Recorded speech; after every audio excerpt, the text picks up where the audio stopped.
Hello and welcome to eCommerce Matters, brought to you by BlackCurve. We help e-commerce businesses make pricing decisions. In today's episode, we're tackling the question, how to tell if your pricing strategy is working. I'm Philip Huthwaite, the founder of BlackCurve, and I'm joined today by Dr. Rob Horton, Product Director. As I normally say, he's the brains behind the operation, and I'm the jazz hands. Welcome, Rob. Great to have you, as always. Yeah, as always.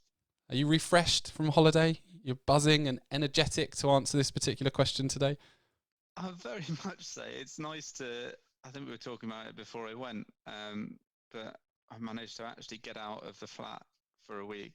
So I've seen different things. There's a whole new world out there. The world is living and breathing outside of our own social bubbles. Absolutely. Yeah, exactly. Well, the suntan's looking exceptional, so you must have worked very hard. I got burnt because I'm an idiot. Yes, we can't offer advice on sunscreen protection other than factor 50 is probably for asking complexions is what we should certainly be using. So shall we dive straight in? So I think just to make sure we're talking about the right thing, we're looking at how to tell if your pricing strategy is working. And I thought it might be sensible to start by defining what do we mean by working, because the pricing strategy and goals and objectives can be very different from company to company, even if they're in exactly the same sector and selling pretty much exactly the same goods. So what do you see as how would you define working? That's a big one to start, isn't it?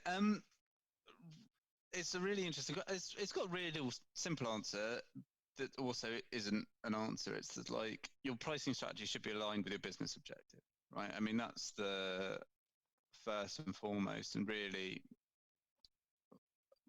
everything you're trying to do with pricing should be to accelerate or enable what you're trying to do. So, for example, if you're in a growthy company and you just care about revenue, your pricing strategy should be focused around revenue generation.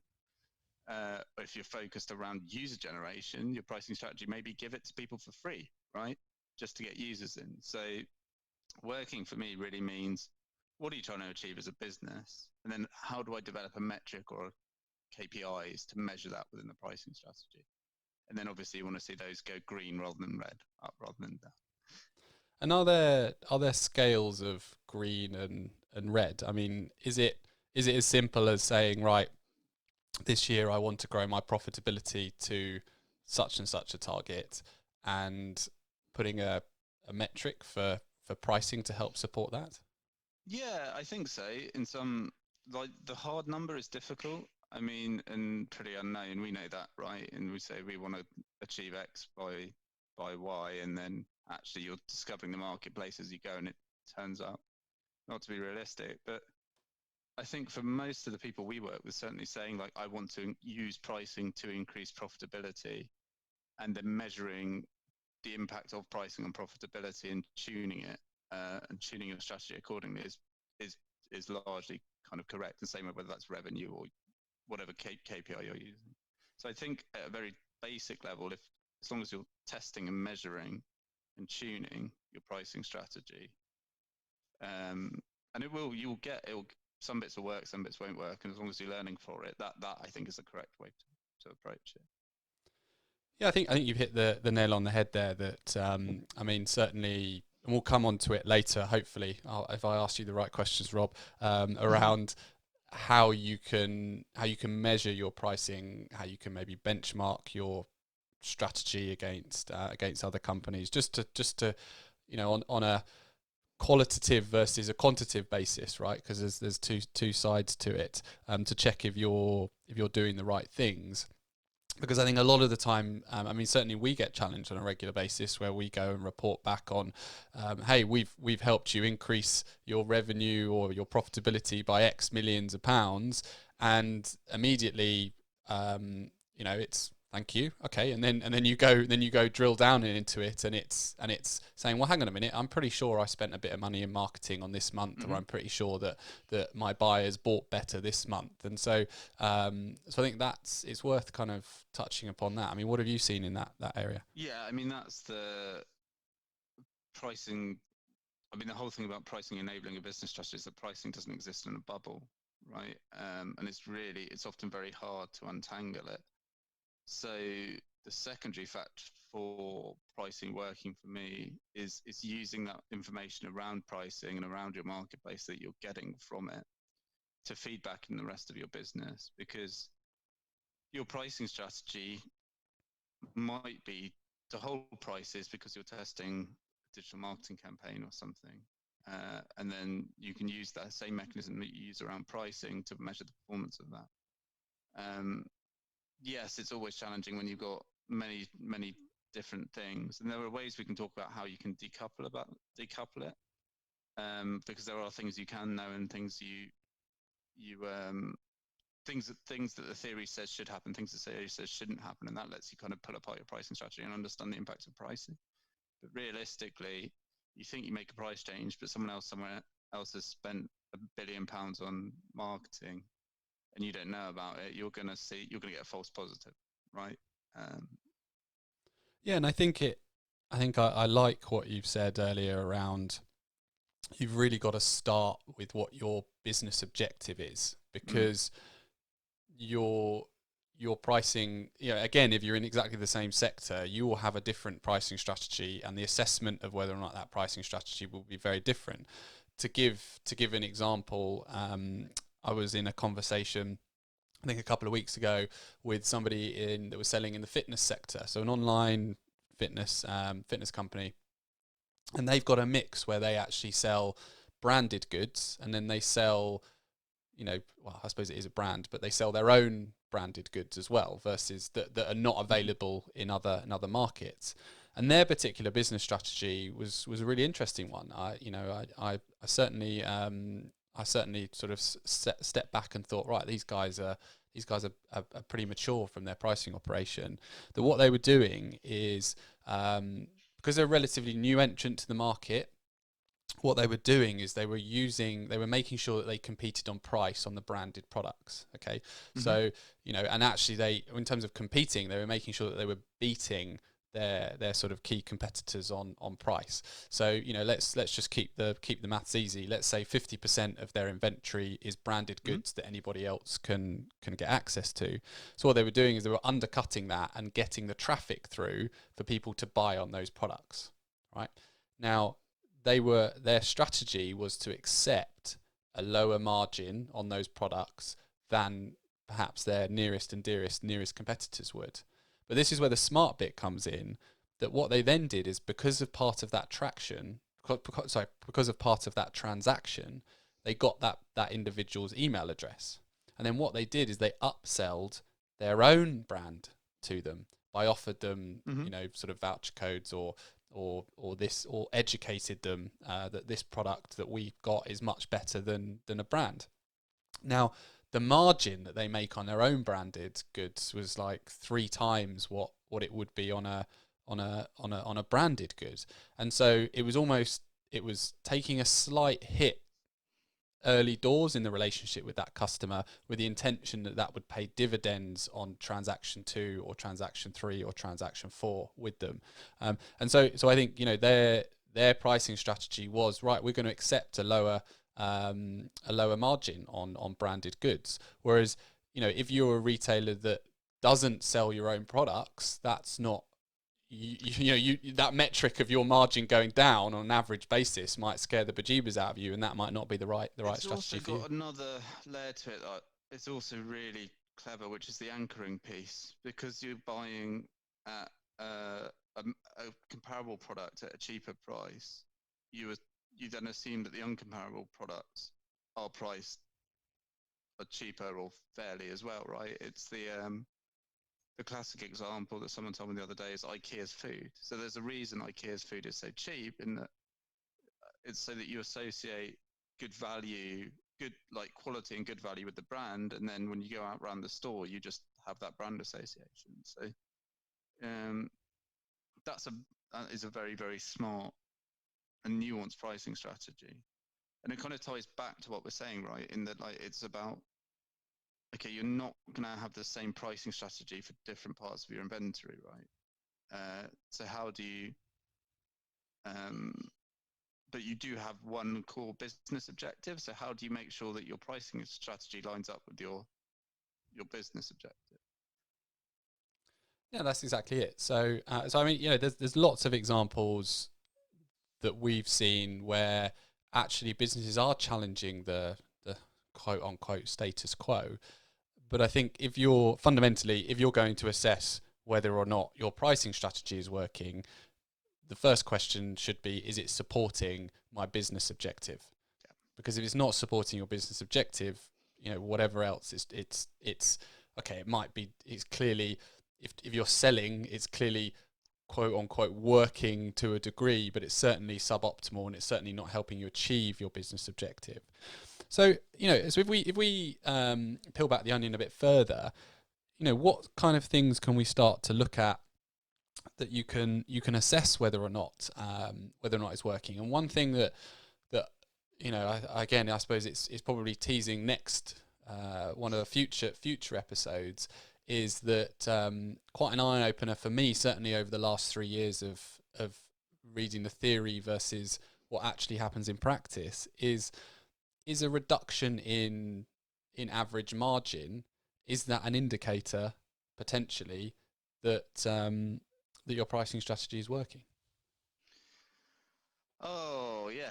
This is a whole episode in itself, isn't it? But like, that is I think the biggest worry associated with certainly pricing products in the marketplace is loss of margin or margin erosion. And it's interesting because I think we both think it is a natural byproduct often of a pricing strategy being tuned to a business or working more optimally for a business. I guess the thing that we often miss out or we should mention is that it shouldn't be a continual erosion in margin. It's more that you would say have an average margin of 20% and it goes down to 15 and stays at 15, not that it goes 20, 19, 18, 17, 16, 15, 14. So there is actually a very good reason for this theoretically. And that is, on average, a product is more likely to be overpriced than underpriced. So if you think that, like, I've got 10,000 products, there's a few of them that I really care about, my core sellers. Those are market efficient. The bulk of my inventory isn't. They are more likely to be too expensive than too cheap, just because if they're competitive products, someone snuck underneath you and is basically stealing sales, right? If we're assuming these are FMCG, like, what that means is that in order to make your products competitive, you have to take the hit in margin. And then because of that, you'll start selling a lot more of them, which if you then look at an average margin, means there are more products selling at a lower margin than previously, so your overall margin comes down. But what that hasn't said is that your overall profitability and overall revenue have gone up, right? Because you're selling products that weren't selling at all, it was sitting in your warehouse or whatever.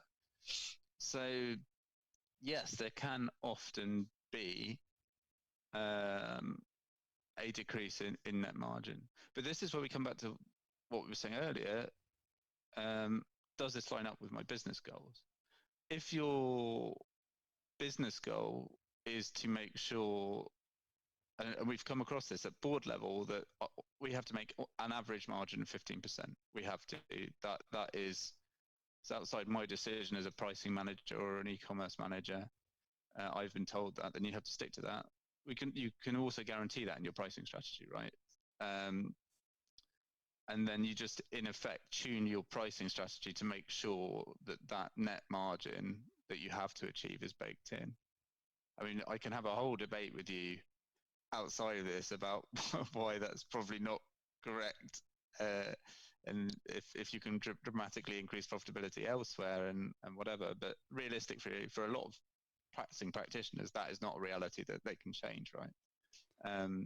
Maybe we'll save the debate for next week, because I think we've certainly got a few challenging remarks that I suppose would would go against the status quo. But I think just to kind of summarize the point, before we go into that rabbit hole, it's I think there's always a desire to increase price, and there's always a desire that, hang on a minute, if I can increase price, I can make more money.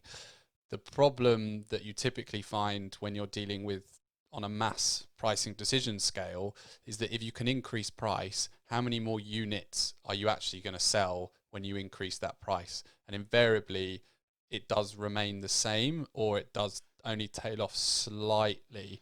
Whereas the inverse relationship of that is that if you do reduce the price, okay, generally speaking, if you decrease the price in the right areas and we don't encourage mass drops in price, but that generally you're doing that to almost open up the taps to exponentially encourage more people. I mean, that's the theory. That is literally the theory of price elasticity, right? So if I drop price, volume can go up, and if I increase price, volume must go down.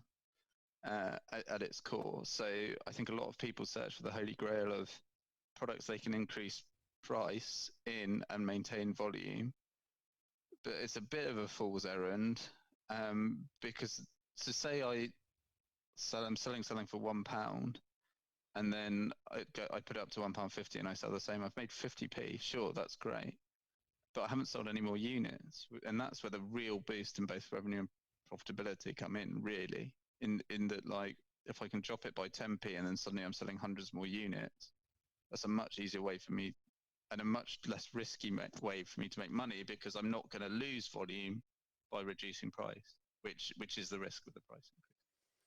Well, I must add that there are sometimes anomalies to this, whereby you do reduce the price and suddenly, but then that's generally that there's other market forces at play, or there's been an upgrade in the product or something. But certainly on a mass scale, that holds true. And so therefore, I think as if before we jump the gun and look at kind of things to measure, things to assess. I mean, this is one of those. It's assessing what's happening to your average margin, and don't assume that a reduction in average margin is a negative thing, because then if you're tracking your volume and then you're tracking your overall revenue and profitability, that a reduction in average margin can be contributing to that. But I'll contest that, because I'd say that it can be a negative thing if your business goal is not to lose average margin, right? So this is where we come back to, and I think it's really important, and that's why it's so important to define your strategy and your metrics up front, because we kind of, as a business, we solve the pricing problem, right? We don't solve the business problem. We don't have full context. So if you say these are the rules of the game, the pricing strategy has to match the rules of the game. And if maintaining a margin at a certain level, or a minimum margin on each product, is the rule of the game, then if your pricing strategy deviates from that, then that isn't working, because it's not working in terms of the business, the problem the business is trying to solve. It may be working in isolation as a pricing strategy, but there's often other factors that pricing doesn't know about. So kind of brand valuation, right? In that, yeah, you hit the nail on the head. It's if you think about the kind of luxury markets, for example, they would really suffer if there was an erosion in margin, because you lose that, trust isn't the right word, but you lose that sense of exclusivity. Whereas in and clothing's very common to that. So if you look at your Hermes, I've probably pronounced that terribly wrong. You can probably tell that, yeah. Hermes, they've weathered lots of storms in the economies, because they've held strong to their overarching strategy that we're going to hold our prices. Whereas I think it's the likes of Burberry were actually caught napping in that regards, that they did discount during downturns, and then they struggled to rebuild that sense of exclusivity out of it. I mean, they've managed to do that now, but it's taken them a long time. It took them a decade. It took them a long time for a whole host of reasons, and that's a really key point, actually, in that it's often why heavy discounting is a bad thing, even during times of panic, because you associate a price with a product, right? So if I'm Berber and I knock a jacket from £2,000 down to 200 quid for a long enough period, people expect Burberry jackets to cost 200 quid. So there for them, whilst they may sell a shed load more jackets and may be better positioned as a mid-range good, it's unlikely, but if we take the logic on, they may shift a lot of units in the short term. Long term, from a business perspective, actually they devalue the brand and become a middle team player rather than a luxury player. So they won't sell the same number of units, because instead of people thinking, oh wow, that's a really cheap Burberry jacket, people just then associate Burberry as a cheaper brand. And it happens also in lots of other sectors. So again, you're probably going to correct my pronunciation of these things, but you've got like Bang & Olufsen in the electronics market. Oh, I don't know how to say that one. Okay, fine, you let me off the hook for that one. Or Sennheiser, or what's another one? Bose. They're generally sort of perceived as more of a premium. I might get challenged on this, but it seems as more of like a premium, more expensive brand. Whereas again, apologies to the brands out there that I'm thinking of, sort of Amstrad or Hitachi or those kind of things. If you're a retailer and you're selling those branded goods, it's really you probably should be looking at fighting that dog fight, and an average margin reduction might not be a bad thing, but certainly in the luxury end of the market, you probably want, a business objective should be kind of hold my price, make sure that we're doing fewer price changes, make sure we've got stability. Whereas your fast moving goods, or your goods that people are buying more often or are considered, with a 2-year life cycle, those kind of products, your pricing strategy is going to fundamentally be different anyway. Okay, so I think we've probably done that enough service for today's topic. I mean, are there any other things that that you can look at in terms of your competitor strategies working? I mean, one thing that that I think does suggest it perhaps is that if you have the pricing power, that your competitors are following you. I mean, is that an indicator that your pricing strategy is working? It's a different. It's an indicator you should be changing your pricing strategy. So if I think this is a really interesting question, because the kind of question you're saying is like, okay, I've identified what working means for me. So how do you build on that, and how do you make it either work better or start working, or whatever? And what are the indicators from a purely pricing perspective? So that's a really good example, because if you're a price setter with certain products, and the fitness company is a price setter, right? Because it's their own branded goods. They're the only person, or they're the only company that can sell that. They have control. So you need to start thinking about applying a different strategy to that than you would to the ones where you're a price taker, or following competitors. So if we drill into that fitness example, if I'm selling branded fitness goods, Under Armour t-shirts, or I don't know, whatever, that probably have a MAP price or equivalent, everyone knows how low we can go, blah, blah, blah, blah, blah. That has a very strongly competitor-led pricing strategy that should be monitored, but realistically, you know that everyone is selling it, and there's not much you can do about it. You've then got the other end where you're the only person that sells them, and you're basically in control, and your pricing strategy is very different, because you do some like-for-like setting, but really it's about marketing and brand building and how much you think you can get away with realistically. The interesting point's the middle ground, where you've got the kind of bleed over, right, and kind of identifying those pockets of products that you think are competitor-led, but actually aren't, right? So it is really good examples for most people. So most companies, I think, especially in the e-com space, are using heavily competitor-led pricing strategy. And I would say that an indication that your pricing strategy isn't working for a group of products is that you change the price and volume maintains, right? If you make a price reduction and volume stays roughly the same or increases,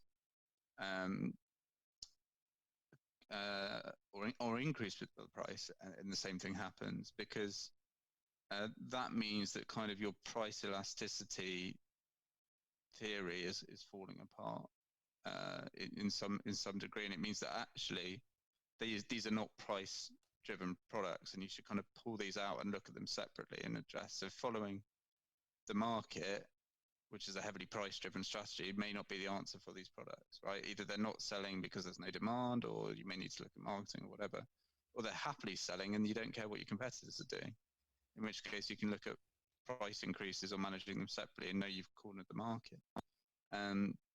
So actually, that can be a real indication that if you're using one broad brush strategy, say, and it's not working for certain sets of products, then your pricing strategy isn't quote unquote working, because you haven't tuned it to the level that you want to.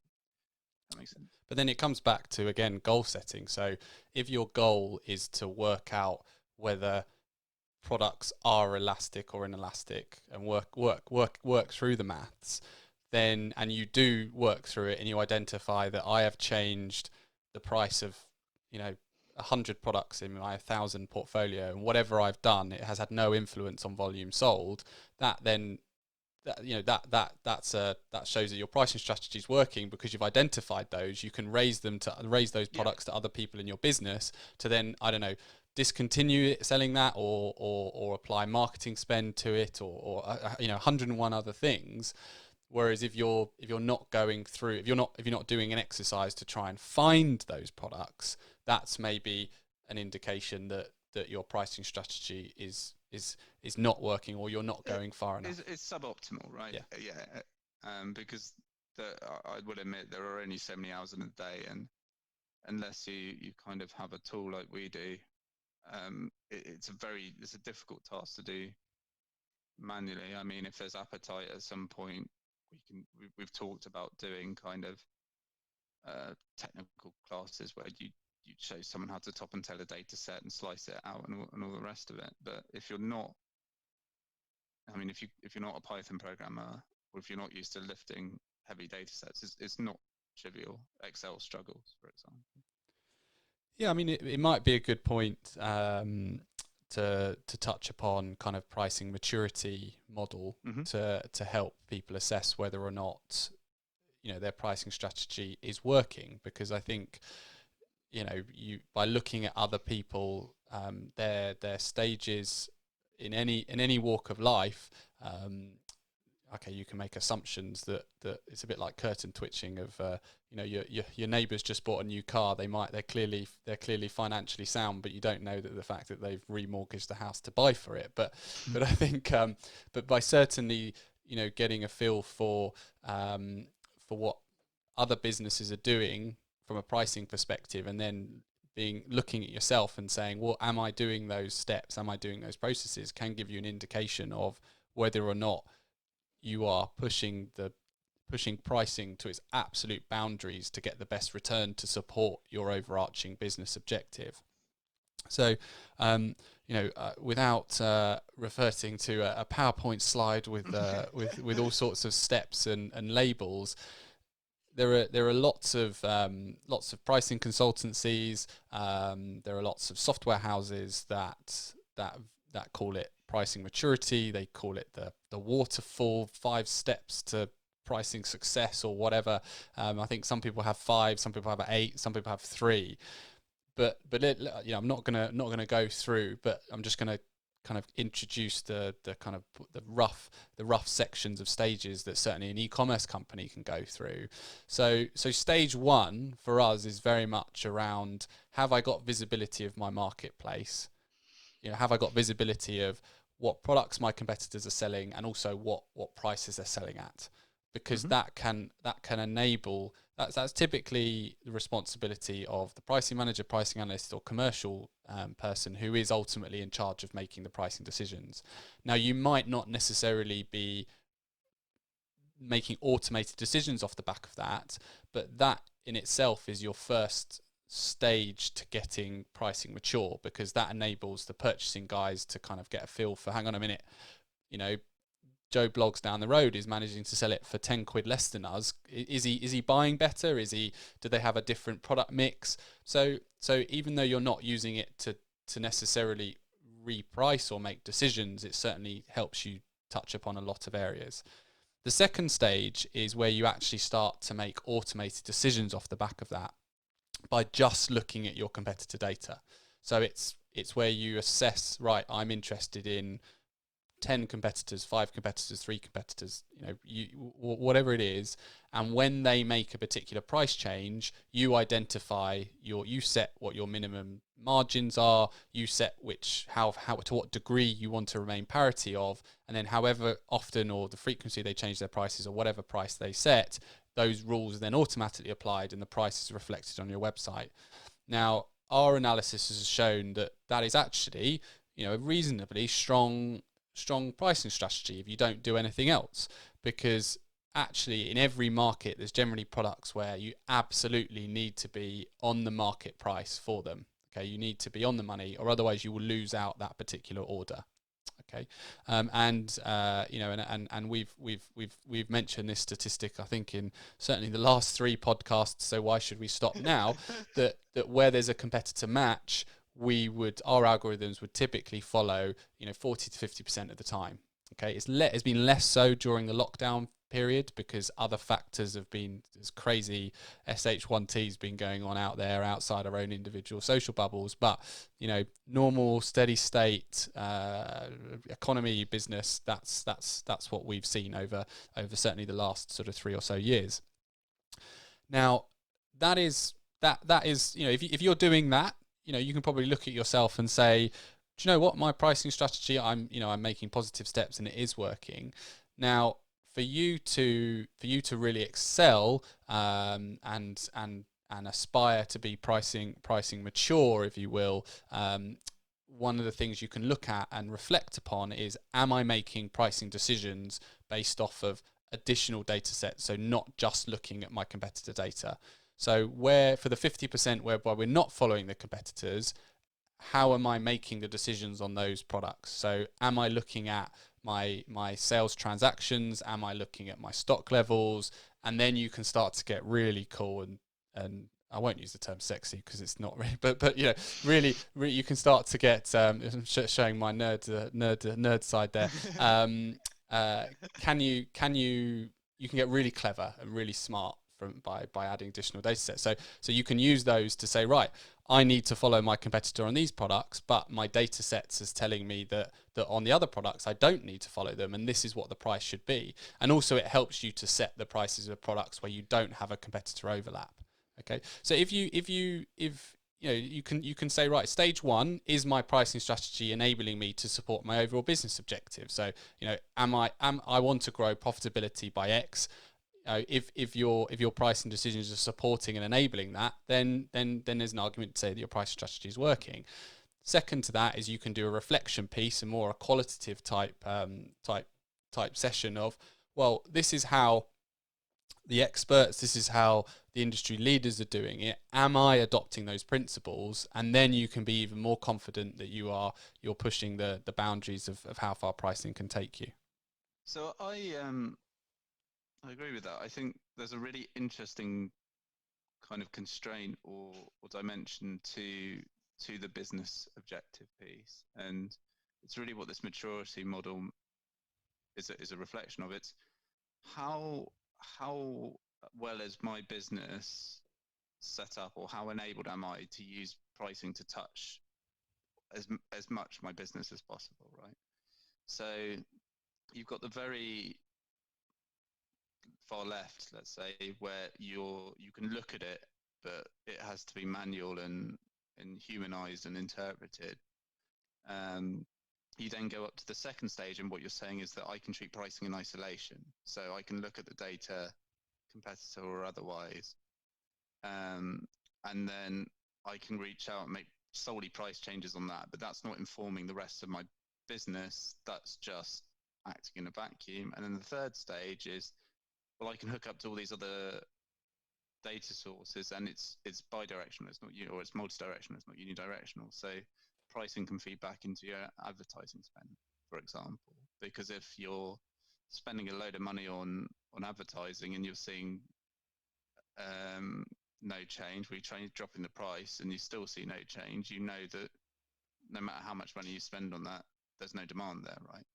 Conversely, you might find that if you freeze your advertising spend, drop the price, and then volume shoots up, you were just mispriced, and maybe you don't need to spend as much money on that product.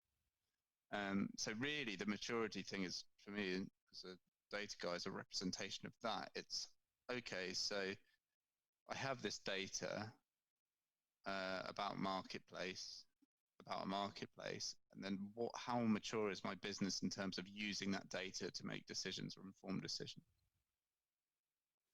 Because if you're not looking at the data, you're going to, a lot of your assessment of whether or not your pricing strategy is working is going to be based on gut feel. I mean, to use the example of, I think I can't remember if it was me or you said it, but that you have an argument sometimes with, well, hang on a minute, this month I seem to drop a ton of extra money on marketing. Is that what actually contributed to an improvement in my business? Whereas if you're actually pulling in that marketing spend, the conversion rates, all of that data into your pricing decisions and using them in side by side, so they're enabling each other. So it means that, for example, if you are bidding more for a particular product, you make sure that the price supports a higher conversion, right? And you're testing that. Because if you don't do that, you're going to struggle to really get to the root cause of, or the root question of, is my pricing strategy working? You've got to make sure that you're looking at multiple data sets. And we'll come on to, I'll ask the question in a moment. I'll hold that for now, of how you can measure it. So the last kind of, I suppose, is all, I feel like I've actually, in retrospect, thrown a ton of KPIs at you and said, is this an indicator of whether or not my pricing strategy is working? Which was not necessarily my intention, but it certainly had some good debate. One of the points that we actually had on one of our earlier podcasts was to do with frequency of pricing changes. So is an indicator that I change my prices, on average per product once a week versus once a month, can that be used as an indicator that that my pricing strategy is working? Yes and no. I'm going to be careful with this one. So that's unlike you. I know. I usually just chat nonsense. This is a really interesting one. So yes, as a relative measure to a point, right? And the reason for that is that a marketplace has a frequency at which it operates, and so that is really recognized for most vendors, and how often people are changing price on average within it, and how much you need to change price, I should say, within it. And that is actually not set by just by the vendors, it's set by the purchasers. So online is a really interesting example because of people's buying patterns. Intraday pricing for a lot of goods is incorrect, right? Because it puts people off. It becomes a friction or a barrier in selling, and actually destroys brand loyalty. So that actually sets it. So you'd think that, oh, okay, you guys do automatic pricing, you must price to the second. No, often you don't, because of that. So what that means is that, and the other side of it, you have to price often enough so you don't get undercut or overcut or miss an opportunity or whatever. And that kind of sets a bound in which a number of times you should change a price, right? And that's what you need to find. So the measure really is that, am I making enough price changes at the frequency of my marketplace? And that will change during time as well, because if you go into peak season or lockdown or something, that frequency will change. So as an absolute value, the number of price changes you make is kind of meaningless. But as a contextual or relative value, it has much more. So you can see that if you're in a marketplace and you're changing prices hundreds of times and none of your competitors are changing prices, that is a clear competitive advantage, right? Because actually what you're doing is reacting more nimbly to the vendors in the marketplace, as a vendor to the sellers in the marketplace. If everyone is going at roughly the same speed, then you just need to keep up, because it's likely that you're capped, and that being able to... So that was a very long way of saying that actually making a massive number of price changes is often not a differentiating factor for someone buying your product, right? It is the reality of it. So it's a good kind of secondary metric, but it shouldn't be like a core business measure, right? Yeah, I think this is a good point to segue into how you can measure the effectiveness of your pricing strategy and get your views on how certain businesses can do that. Because I mean, I think it's a case of if you can start to document and agree some KPIs in your business. I certainly love a KPI in terms of the performance of BlackCurve. But if you're just looking at your pricing for a moment, there are some real KPIs that will support you with that. I think, and that comes down to e-commerce specific KPIs that you could benchmark against if you're just getting going. So, for example, we know that on average, generally businesses take more than a month between price changes. And we know that the more market efficient and the higher performing companies typically change prices on average once a week. So that could be a KPI, again, if you're not a luxury e-commerce retailer, that could be a KPI that you benchmark against. And then you monitor that and you assess whether or not that is contributing towards a growth in your business or contributing towards supporting your overall business objective. I mean, how would you measure it? Would you start with KPIs and track against those? Would you focus more on market specific KPIs? How would you handle it? Yeah, so we often butt heads on KPIs, don't we? But I would be looking to maximize profitability at a per product level, I think. And if I was running Rob's drop shipping business, where really I'm not looking for like pure VC driven growth. I'm looking for kind of profit growth, not revenue growth, because I don't want to run a debty business. I would just be looking at maximizing profitability at the product level. And then my measure for that is because also that is a core KPI that I can do across function, because I would then test pricing, I'd test marketing, I'd test procurement, like product mix, bundling, which can work really well. So, and that means I'm using the same KPI for all the different wheels I'm turning, and then I can turn the wheels in isolation and break it down. Really, outside of that, everything else is kind of a leading indicator, not a leading indicator, is like a light or something to. I love ripping people off, right? If someone else is doing something better or is a dominant player in the market, and I can work out what they're doing, and I'll happily sneak that. And a lot of the things that we've talked about are aid to that. So if people are making, I don't know, monthly price changes, I'll probably think, okay, I need to do that to keep up with it. Maybe why are they doing that? And if they're big enough, I can think it's probably infrastructure related. And then I can think, is it something that I can compete on, right? In terms of can I beat them on that, and why are they doing that, and is it worth doing it? And then I can then test it against my core metric, which is profitability, right? So I have a secondary metric, which is, okay, I think number of price changes is going to drive overall profitability, and then I come up with a strategy to change that. But realistically, all I care about is that profit number. And I think that's probably true for most of the people we work with, and everything else feeds up into it. But this is where your business goal comes into it, because I don't know, if you're a building supplier, for example, so the likes of Wix or B&Q or something like that, you might make a strategic decision that this year I want to be known for being selling, I don't know, garden furniture, right? It took me a long time to come up with that particular. I was going through what have I bought recently from Wix, which is around the corner from me.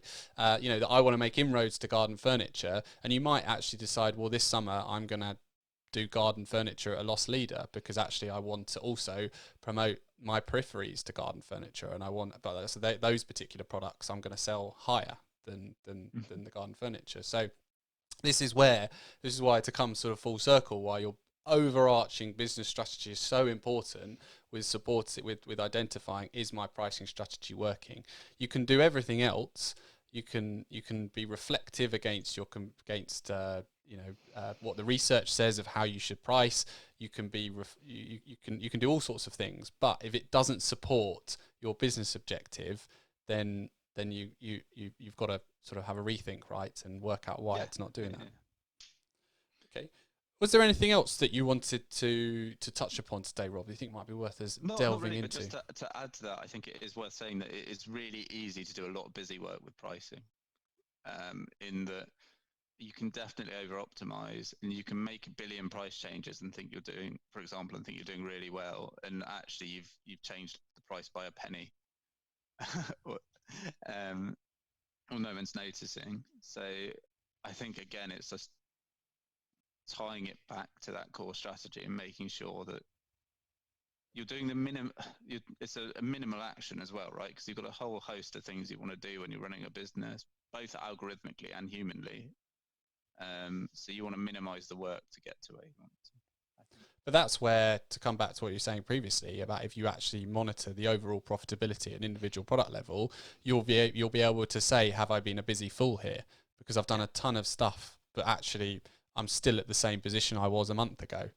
And in which case, actually your pricing strategy can be working, because if you've set the desire for you to work out that if I do a ton of price changes, does it have any impact? Then it is working. But so it's a busy fool versus being an educated fool, I suppose, which is sometimes the camp I fall into. But okay, so I think we'll leave it there. I think I hope that we've challenged some of your thinkings around how can you tell if pricing strategy is working. It's not a clear-cut one answer fits all approach. I'm sorry, you sort of have to sit on the fence here with it. It depends. It is horses for courses, but there are some key themes throughout this that you can do to make sure that you can assess if my pricing strategy is working, and they are being reflective of how mature is my pricing operation.